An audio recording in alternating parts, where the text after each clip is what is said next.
అమ్మ పుట్టినరోజు. అది రాత్రి సమయం 9 గంటలు అవుతూ ఉంటుంది. గట్టు చింకి టీవీ ముందర కూర్చొని కార్టూన్ చూస్తూ ఉంటారు. ఇంకా నాన్న అక్కడే కూర్చొని ఆఫీస్ పిక్స్ చెక్ చేస్తూ ఉంటారు. అమ్మ పాపం కిచెన్లో పని చేస్తూ ఉంటుంది. అంట్లు ఇంకా మిగతా పని అంతా పూర్తి చేసుకుని అమ్మ కిచెన్ అంతా శుభ్రం చేస్తుంది. తర్వాత అమ్మ హాల్లోకి వచ్చింది. అరే ఇదేంటి, మీరందరూ ఇంకా లేచే ఉన్నారా? గట్టు చింకి టీవీ బంద్ చేయండి, ఇంక పదండి మీ గదిలోకి, చాలా రాత్రి అయింది. మమ్మీ ప్లీజ్, రేపు ఎలా నువ్వు సండేనే కదా, మమ్మల్ని కార్టూన్ చూడనివ్వు. కానీ బాబు. మమ్మీ ప్లీజ్ డిస్టర్బ్ చేయొద్దు, నువ్వు సీరియస్ చూస్తుంటే మధ్యలో డిస్టర్బ్ చేస్తున్నామా? చింకీ మాటలు విని అమ్మ పాపం బాధపడుతుంది. తను నాన్నని చూస్తుంది. ఎప్పటి వరకు ఫైల్స్లో మునిగిపోతారు, ఇంకా పడుకోరా? రోజు భోజనం చేయగానే పడుకుంటారు, ఇవాళ ఏమైంది? ప్లీజ్ డిస్టర్బ్ చేయకు, చాలా ఫైల్స్ పెండింగ్ ఉన్నాయి, ఒక్కో సెకండ్ నాకు చాలా విలువైనవి. అలా చెప్పి నాన్న మళ్ళీ ఫైల్స్ చూస్తూ ఉంటాడు. ఇంకా అమ్మ పాపం వాళ్ళని చూస్తూ ఉండిపోతుంది. పిల్లలేమో కార్టూన్ చూడాలని, ఈయనేమో ఆఫీస్ పని చేసుకోవాలని. ఎవరు నాతో కాస్త సమయం గడపాలి అని అనుకోరు. ఏమీ పర్వాలేదు, నేను బెడ్రూమ్లోకి వెళ్ళి పడుకుంటాను. అలా చెప్పి అమ్మ బెడ్రూమ్ వైపుకు వెళ్ళిపోతుంది. అమ్మ వెళ్ళగానే నాన్న ఫైల్స్ పక్కకు పెట్టేస్తాడు. ఫైళ్లు చూసి చూసి మీ అమ్మ కంటే ముందు నేను నిద్రపోయేవాణ్ణి. అప్పుడే చింకి ఆవులిస్తూ ఉంటుంది. పడుకోకూడదు నాన్న, పడుకోకూడదు కదా గట్టు. చింకి గట్టు వైపుకు చూస్తే గట్టు గురకలు కొడుతూ పడుకుని ఉంటాడు. గట్టు లే నాన్న, వీడసలు లేవడం లేదు. అరే గట్టు లే. గట్టు లే, అరే గట్టు, 12 అయింది. ఇది విని గట్టు టక్కున నిద్ర లేచాడు. 12 అయిందా? పదండి మనం వెళ్ళి కేక్ కట్ చేద్దాం. గట్టు పరిస్థితి చూసి నాన్న నవ్వుతూ ఇలా అంటాడు. గట్టు, ఇంకా 12 అవ్వలేదు, కేక్ కూడా రాలేదు. నువ్వు వెళ్ళి చూడు అమ్మ పడుకుందా లేదా అని. గట్టు వెళ్తూ ఉంటాడు. అయితే నాన్న వెనక నుంచి అరుస్తాడు. విను, వెళ్ళి చూసిరా, అక్కడే అమ్మ దగ్గర నిద్రపోకు, సరేనా? వెళ్ళు. గట్టు వెళ్తాడు. ఇంకా కొంత సమయానికి తిరిగి వస్తాడు. ఇంకా ఇలా అంటాడు. అమ్మ నిద్రపోతుంది. ఎస్. ఈ డెలివరీ బాయ్ ఎక్కడ ఉన్నాడు? నాన్న మీరొక పని చేయండి, డోర్ క్లోజ్ చేయండి. అదెందుకు? అరే డెలివరీ బాయ్ వచ్చి డోర్ బెల్ కొడితే ఆ చప్పుడుకి అమ్మ నిద్ర లేస్తుంది, ఇంకా మన సర్ప్రైజ్ అంతా సర్వనాశనం అవుతుంది. చింకీ సరిగ్గా చెప్పింది, నేను వెళ్ళి తలుపులు తీస్తాను. అలా చెప్పి నాన్న తలుపు దగ్గరికి వెళ్తాడు. అతను తలుపులు తెరవగానే ఎదురుగా కేక్ బాక్స్ తీసుకుని డెలివరీ బాయ్ నిలబడి ఉంటాడు. అతను ఇలా అంటాడు. ఎంత పర్ఫెక్ట్ టైమింగ్ సార్, నేను బిల్ కొడదామనుకుంటున్నాను, మీరు ఇలా వచ్చి డోర్ తీశారు. నాన్న కేక్ తీసుకుంటాడు. ఇంకా పేమెంట్ చేస్తాడు. అప్పుడే చేతిలో కొన్ని డబ్బులు తీసుకుని చింకి వస్తుంది. అవి డెలివరీ బాయ్కి ఇవ్వబోతుంది. సారీ, మేము సర్వీస్ టిప్ తీసుకోకూడదు. ఈ టిప్ మీ సర్వీస్ కోసం కాదు, మీరు డోర్ బెల్ కొట్టలేదు, అందుకే ఉంచుకోండి, ప్లీజ్ తీసుకోండి. డెలివరీ బాయ్ టిప్ తీసుకుని ఇంకక్కడి నుంచి వెళ్ళిపోతాడు. కేకు ఫ్రిడ్జ్ లో పెట్టు, ఇంకా అన్నీ తయారు చేయండి. చింకి కేక్ ని ఫ్రిడ్జ్ లో పెట్టింది. ఇంకా తను గట్టుతో కలిసి క్యాండిల్స్ ఇంకా మిగతా సామాను తయారు చేస్తూ ఉంటుంది. సరిగ్గా 12 అవగానే ఒక్క నిమిషం ముందు గట్టు, చింకి, నాన్న, అమ్మ పడుకున్న బెడ్ ముందు కేక్ పట్టుకుని నిలబడతారు. పాపం అమ్మకు ఏమీ తెలియదు తనకు ఏం జరుగుతుందో అని. నాన్న టైం చూస్తాడు. సరిగ్గా 12 అవగానే అందరూ హంగామా మొదలుపెట్టారు. ఇంకా అందరూ అక్కడ నిల్చొని happy birthday to you, happy birthday to you, happy birthday to you dear mummy, happy birthday to you. అమ్మ నిద్రలేచి టక్కున బెడ్ మీద కూర్చుంటుంది. తను తన కళ్ళను నమ్మలేకపోతుంది. తనకనిపిస్తుంది తను ఏదో కలకంటుంది అని. అలా ఎందుకు చూస్తున్నావు అమ్మా? ఇవాళ నీ బర్త్డే, హ్యాపీ బర్త్డే. సర్ప్రైజ్ ఎలా అనిపించింది? గట్టు మ్యూజిక్ సిస్టమ్ ఆన్ చేస్తాడు. ఇంకా బ్యాక్గ్రౌండ్ లో మ్యూజిక్ మోగుతూ ఉంటుంది. ఇంకా కేక్ కటింగ్ మొదలైంది. Thank you so much. నాకసలు గుర్తే లేదు ఈరోజు నా బర్త్డే అని. ఎలా గుర్తుంటుంది? రోజంతా నువ్వు మాకు కావలసిన పనులన్నీ చేసి పెడుతూ ఉంటావు, ఎలా గుర్తుంటుంది? డోంట్ వర్రీ అమ్మా, మాకు గుర్తుంది. అదే నేననుకున్నాను. హఠాత్తుగా అందరి నిద్ర ఎక్కడికి ఎగిరిపోయింది అని. మీరు కార్టూన్ చూశారు, ఇంకా కొంతమంది ఫైల్స్ లో మునిగిపోయారు. అమ్మా నిజం చెప్పాలంటే మాకు చాలా నిద్ర వచ్చింది. గట్టు అయితే కూర్చొని నిద్రపోయాడు. కానీ మేము నీకు సర్ప్రైజ్ ఇవ్వాలనుకున్నాము. అయితే ఇచ్చారు కదా సర్ప్రైజ్. అన్ని సర్ప్రైజెస్ అయిపోయాయా? అలా ఎలా? మేము ఇప్పుడే వస్తాము. గట్టు చింకి పరిగెడుతూ వెళ్లి చాలా గిఫ్ట్లు తీసుకుని వస్తారు. అందరూ ఒక్కొక్క గిఫ్ట్ అమ్మకు ఇచ్చి మొబైల్ ఫోన్లో ఫోటో తీసుకుంటారు. అమ్మా ఇంకా చాలా సర్ప్రైజ్ ఉన్నాయి. సరే చింకీ చెప్పు నువ్వు. లేదు, నాన్న చెప్తాడు. అరే సరే చెప్తాను. పిల్లలు రేపు నీ కోసం ఒక పార్టీ అరేంజ్ చేశారు. అన్ని పనులు గట్టు చింకి స్వయంగా చేశారు. నువ్వు రేపు కేవలం ఎంజాయ్ చెయ్యాలి అంతే. పిల్లలు భోజనం మొత్తం కూడా బయట నుంచి ఆర్డర్ చేశారు. ఇంకొక పెద్ద విషయం ఏంటంటే సొసైటీలో అందర్నీ పిలిచారు. ఏంటి విషయం? తెలుసా, రేపు పార్టీలో నిన్ను కలవడానికి ఎవరు వస్తున్నారో? నీ చిన్ననాటి స్నేహితులు అందరూ కూడా నీకు చాలా దూరం అయ్యారు. వాళ్ళందర్నీ కూడా సోషల్ మీడియా సహాయంతో పిల్లలు పిలుస్తున్నారు, ఇంకా రప్పిస్తున్నారు కూడా. అది విన్న అమ్మ ఎమోషనల్ అయ్యి గట్టు చింకీలను హత్తుకుంటుంది. అమ్మా మీకు సంతోషంగా ఉంది కదా, మీరు మాకు చెప్పండి, ఇంకా మీకోసం మేము ఏం చెయ్యాలి? నేను చాలా సంతోషంగా ఉన్నాను బాబు. నాకు మీ ఇద్దరిని చూస్తుంటే గర్వంగా ఉంది. నేను కేవలం ఇదే కోరుకుంటున్నాను. ఇవాళ రాత్రి మన నలుగురం కలిసి చాలా కబుర్లు చెప్పుకుందాం. రోజంతా మీరు మీ పనుల్లో బిజీగా ఉంటారు. ఇంకా ఇంటికి రాగానే టీవీ లేదా మొబైల్లో మునిగిపోతారు. ఇక నేను చాలా ఒంటరిగా ఫీల్ అవుతాను. సారీ అమ్మా.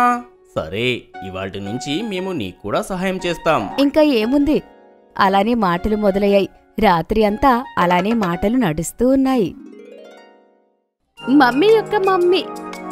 గట్టు ఇంకా చింకి స్కూల్ తర్వాత ఇంటికి వెళ్తూ ఉంటారు. అప్పుడే వాళ్ళకి దారిలో వాళ్ళ క్లాస్మేట్ సోను కనిపిస్తాడు. చింకీ, అతను సోను కదా? అవును గట్టు, వాడు స్టేషనరీలో ఏం చేస్తున్నాడు? పద వెళ్ళి అడుగుదాం. పద. చింకీ పద. తర్వాత గట్టు ఇంకా చింకి సోనీ దగ్గరికి వెళ్ళి, సోను, నువ్వేం తీసుకుంటున్నావు?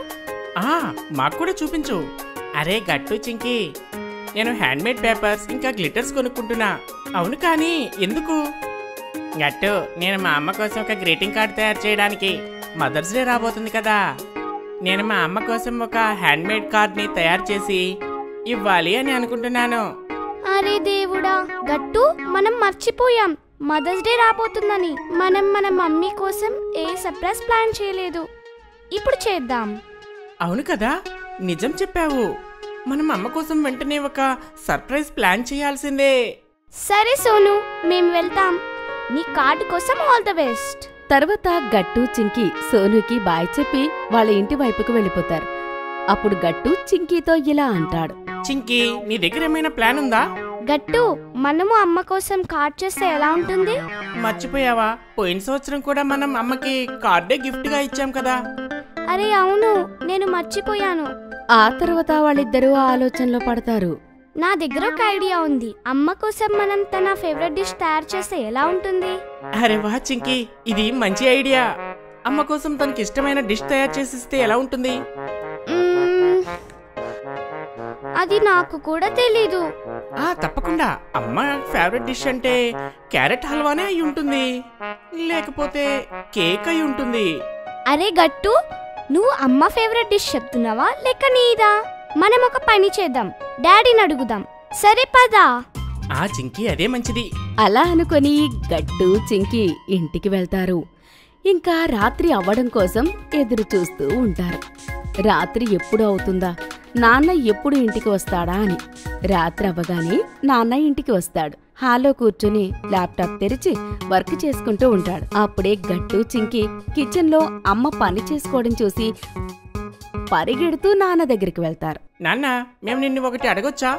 అవును నాన్న, మీరు చెప్పగలరా అమ్మ ఫేవరెట్ డిష్ ఏంటిదని? చెప్పండి నాన్న. తప్పకుండా. కానీ మీరు ఎందుకు తెలుసుకోవాలనుకుంటున్నారు? గట్టు చింకి వాళ్ళ నాన్నకి అంతా చెప్తారు. అవునా, నాకు తెలిసి గట్టు చింకి మీ అమ్మ ఫేవరెట్ డిష్ ఏంటంటే మటన్ పన్నీర్ అయి ఉంటుంది. నాన్న, అమ్మకి పన్నీర్ అంటేనే అస్సలు నచ్చదు. మర్చిపోయారా? చింకీ నాన్న కూడా అమ్మ ఫేవరెట్ డిష్ ఏంటో తెలియదనుకుంటా. ఇప్పుడు మనం ఏం చేయాలి? గట్టు, ఎలా అయితే మన మమ్మీకి మన గురించి తెలుసో అలాగే మమ్మీ వాళ్ళ మమ్మీకి అన్నీ తెలుసుంటాయిగా మమ్మీ గురించి. చింకీ నాకు అర్థం కాలేదు. అరే నేను అమ్మమ్మ గురించి మాట్లాడుతున్నాను. మమ్మీ గురించి అమ్మమ్మకు తెలిసే ఉంటుందిగా, అవును కదా? అలా అనుకుని పిల్లలిద్దరూ వాళ్ళ అమ్మమ్మకి ఫోన్ చేయమని వాళ్ళ నాన్నకి చెప్తారు. ఆగండి పిల్లలు, ఇప్పుడే అమ్మమ్మకి కాల్ చేస్తాను. అలా నాన్న వాళ్ళ అమ్మకి కాల్ చేస్తాడు. నమస్తే అమ్మమ్మ. నమస్తే పిల్లలు, ఎలా ఉన్నారు మీరంతా? సడన్ గా మీ అందరికి నేను గుర్తొచ్చానేంటి? అమ్మమ్మ, కొద్ది రోజుల్లో మదర్స్ డే రాబోతుంది. మేం మా చేతులతోని అమ్మ ఫేవరెట్ డిష్ ని తయారు చేసి తినిపించాలనుకుంటున్నాము. అవునమ్మమ్మ, మీరు మాకు చెప్పగలరా? అమ్మ చిన్నగా ఉన్నప్పుడు ఏ డిష్ ని బాగా ఇష్టపడేదో చెప్పవా అమ్మమ్మ? అరే పిల్లలు, మీ అమ్మకు నా చేతి బెల్లం పాయసం ఇంకా చింతపండు వేసి చేసిన బెండకాయ కూరంటే తనకు చాలా ఇష్టం. చిన్నప్పుడు తనకి బెండకాయ కూర ఇష్టం ఉండేది కాదు, కానీ నేను చింతపండు వేసి ఆ రెసిపీ చేసినప్పటి నుంచి మీ అమ్మకు అదే ఫేవరెట్ కూర అయిపోయింది. అరే, అమ్మ ఇక్కడ బెండకాయ ఎప్పుడూ తినలేదు కదా. నేను ఎప్పుడూ అనుకోలేదు అమ్మకి బెండకాయ అంటే ఇష్టం ఉంది అని. అవును గట్టు, మీ అమ్మకు నా చేతి బెండకాయ కూర అంటే చాలా ఇష్టం. తను చాలా ఇష్టంగా తింటుంది దాన్ని. ఎన్ని సంవత్సరాలయ్యిందో. అయితే అమ్మమ్మ, మమ్మీ ఫేవరెట్ డిష్ బెండకాయ కర్రీ రెసిపీ నేర్పిస్తావా? పిల్లలు, తప్పకుండా. నా కూతురి కోసం ఆ మాత్రం చేయలేనా? మీరు ఒక పని చెయ్యండి, నేను మీకు ఆ బెండకాయ కూర రెసిపీ చెప్తాను, మీరు దాన్ని రాసి పెట్టుకోండి. ఆఖరికి మదర్స్ డే రానే వస్తుంది. ఈరోజు నాన్న ఆఫీస్కి సెలవు తీసుకుంటాడు, ఎందుకంటే అమ్మ ఫేవరెట్ డిష్ చేయడానికి, గట్టు చింకీలకి సహాయం చేయడానికి. అమ్మ మార్కెట్కి వెళ్ళి ఉంటుంది. అదే సరైన సమయం తన ఫేవరెట్ డిష్ తయారు చేయడానికి. పదండి పిల్లలు, త్వరగా పని మొదలు పెట్టాలి కదా. అమ్మ తిరిగి వచ్చేలోపు తనకిష్టమైన బెండకాయ కూర రెడీ చేసి ఉంచాలి. నాన్న, ఇలా చూడండి, నేను బెండకాయ కడిగి పెట్టించాను. హా నాన్న, నేను కూడా చింతపండు నీళ్ళలో నానబెట్టాను. వెరీ గుడ్ పిల్లలు, ఇప్పుడు బెండకాయ కట్ చేస్తాను నేను. ఇప్పుడు అమ్మమ్మ చెప్పిన రెసిపీ నాకు చదివి వినిపించండి. నాన్న, మీరు ముందు బెండకాయల్ని అమ్మమ్మ చెప్పిన మసాలాల్లోని ఫ్రై చేయాలి. ఆ తరువాత మీరు అందులోని 3 కప్పుల నీళ్లు పోయాలి. అవునా, సరే గట్టు. ఆ తర్వాత ఇంకా ఏం చేయాలో అది కూడా చెప్పు. ఆ తర్వాత నానబెట్టిన చింతపండు, బెల్లం వెయ్యాలి. సరే. సరే గట్టు, డైరీ నాకివ్వు. ఆ తర్వాత రెసిపీ నేను చదువుతాను. సరే చింకీ, తీసుకో. ఇప్పుడు నాన్న, మీరు గ్యాస్ని హై ఫ్లేమ్లో పెట్టి కూరను బాగా ఉడకనివ్వాలి. ఇంకాసేపటి తర్వాత అందులో ఉప్పు వేయండి. పిల్లలు, ఇంకా బెండకాయ కూర సిద్ధమవుతుంది. మనం దీనికి కాస్త పోపు వేయాలి, అంతే. ఇదిగో పోపు కూడా వేశాను. ఆహా, ఎంత మంచి సువాసన వస్తుంది. అవును నాన్న, ఈ డిష్ నుంచి భలే వాసన వస్తుంది. హా నాన్న, ఈ వాసన చూస్తుంటే తెలుస్తుంది ఈ డిష్ చాలా బాగా తయారవుతుందని. ఎవ్వరు నమ్మరు ఈ డిష్ మనందరం కలిసి చేశామని. అరే, మనమేం చేశాం? కూర మొత్తం కూడా నాన్నే చేశారు కదా. అయితే ఏంటి, మన సహాయము లేకుండా నాన్న ఇంత బాగా కూర చేయగలడా? ఏమంటారు నాన్న? అవును పిల్లలు, మీరు లేకుండా నేను కూడా దాన్ని చేసేవాడినే కాదు. సరే, దీన్ని తీసుకెళ్లి డైనింగ్ టేబుల్ మీద పెట్టండి, అమ్మ వస్తుంటుంది. కాసేపటి తర్వాత అమ్మ మార్కెట్ నుంచి ఇంటికి వస్తుంది. వచ్చిన తర్వాత తనకి ఒక తెలిసిన వాసన వస్తూ ఉంటుంది. మీరు ఏమైనా తయారు చేశారా? నాకు ఈ వాసన తెలిసినట్టు అనిపిస్తోంది. గట్టు చింకీ నాన్న ఒకరి ముఖం ఒకరు చూసుకుని నవ్వుకుంటూ ఉంటారు. ఇంకా అమ్మని వాళ్ళు తయారు చేసిన డిష్ దగ్గరికి తీసుకెళ్తారు. వావ్, నీకెలా తెలుసు ఇది నా ఫేవరెట్ డిష్ అని? మీరందరూ ఇది ఎలా తయారు చేశారు? అమ్మా, మేము అమ్మమ్మ సాయంతో ఈ డిష్ తయారు చేశాము. హా అమ్మా, తిని చెప్పండి ఇది ఎలా తయారైందో. తర్వాత అమ్మ బెండకాయ కూర తింటుంది. అచ్చం మా అమ్మ చేతి వంటలా ఉంది. నాకు చిన్నప్పటి జ్ఞాపకాలు గుర్తుకొచ్చేశాయి. తర్వాత గట్టు ఇంకా చింకీ ఒక్కసారిగా హ్యాపీ మదర్స్ డే చెప్తారు. థ్యాంక్ యూ పిల్లలు, ఇంకా మీకు కూడా. నా కోసం మీరు చాలా కష్టపడి ఉంటారు కదూ. నాకు ఈ సర్ప్రైజ్ చాలా బాగా నచ్చింది. అరే భార్యామణి గారు, మీరు కూడా మా కోసం రోజు ఇలానే కష్టపడతారు కదా, మరి నీ కోసం చేయలేమా? ఆ తర్వాత అమ్మ కాస్త ఎమోషనల్ అవుతుంది. తర్వాత గట్టు చింకి పరిగెడుతూ వెళ్లి వాళ్ళ అమ్మని హత్తుకుంటారు. మళ్ళీ ఒకసారి మీకు థ్యాంక్స్ పిల్లలు. నాకు ఈ సర్ప్రైజ్ చాలా బాగా నచ్చింది. గట్టు ఇంకా చింకి అమ్మ మాటలు విని నవ్వుతారు. మీకు ఈ వీడియో నచ్చినట్లయితే లైక్ చేయండి, షేర్ చేయండి, కామెంట్ చేయండి మరియు సబ్స్క్రైబ్ చేయండి.